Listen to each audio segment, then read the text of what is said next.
Looks like we are up and running. Okay. I mean, I've had that, and then. All right, I think we're running.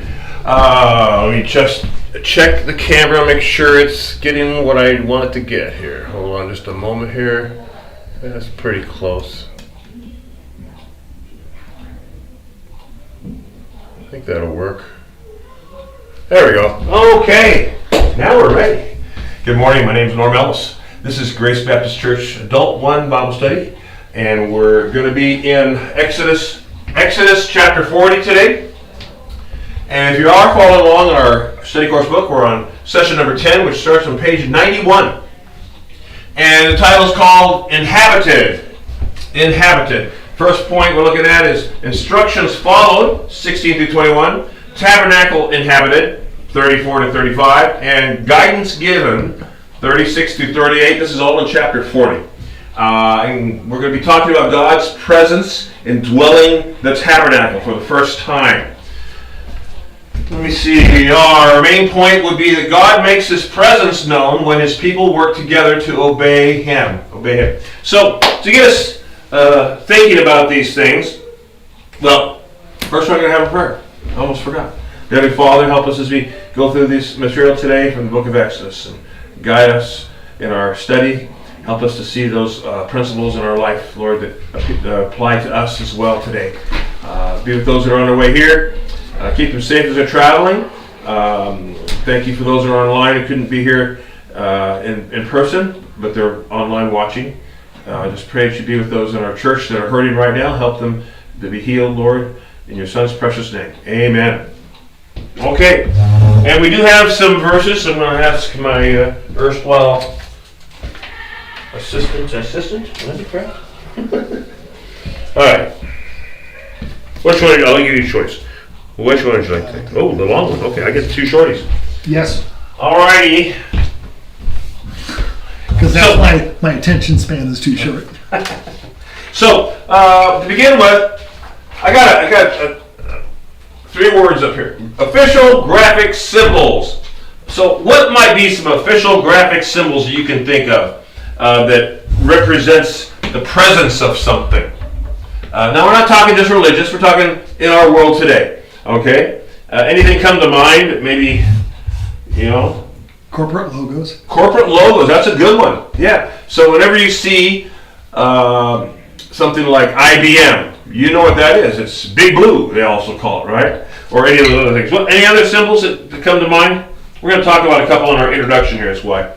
Zodiac. Zodiac. Well, that's sort of official. Depends on where you are. I have a couple of official symbols here that we're going to use. They said this would be a good example. I thought, Flags. I think so. Yeah, flags. You saw part of what I'm getting ready here, don't you? No, I was reading. Oh, okay. Alrighty. We're going to have, let's see, I think I can put it right here.